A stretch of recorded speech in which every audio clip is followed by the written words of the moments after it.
حضرت علی شیر خدا رضی اللہ تعالیٰ عنہ کے اقوال زرعی کا جو سلسلہ شروع کیا ہے، اسی سلسلے کو آگے بڑھاتے ہوئے آج آپ کا قول نمبر 5 آپ کے سامنے بیان کرنے لگا ہوں۔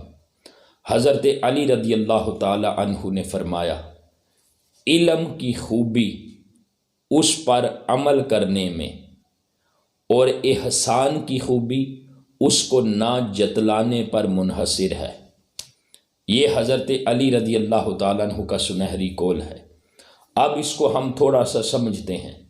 فرمایا علم کی خوبی اس پر عمل کرنے میں ہے۔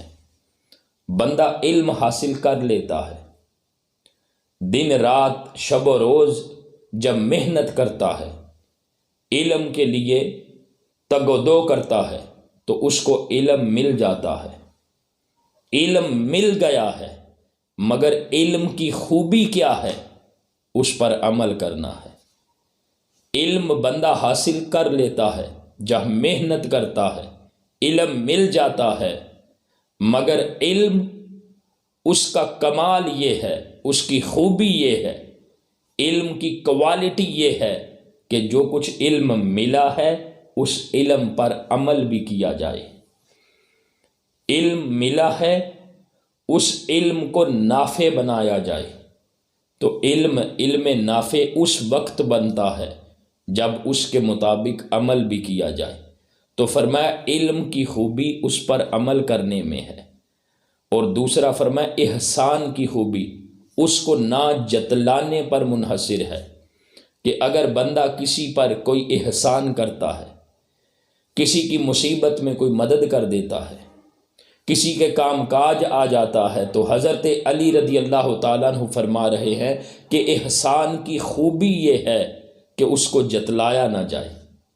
جس پر آپ احسان کر رہے ہیں اس پر احسان کرنے کے بعد اس کو جتلایا نہ جائے۔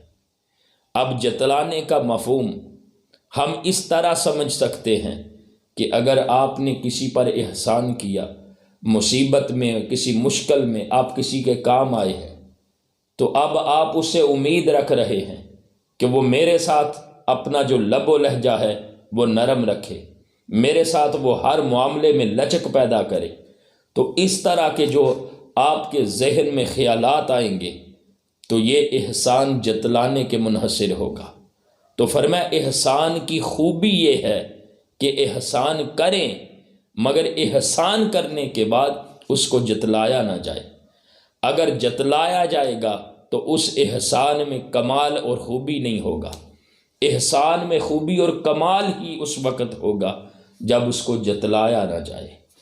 تو حضرت علی رضی اللہ تعالیٰ عنہ نے کتنا خوبصورت سنہری قول ارشاد فرمایا کہ علم کی خوبی اس پر عمل کرنے میں اور احسان کی خوبی اس کو نہ جتلانے پر منحصر ہے۔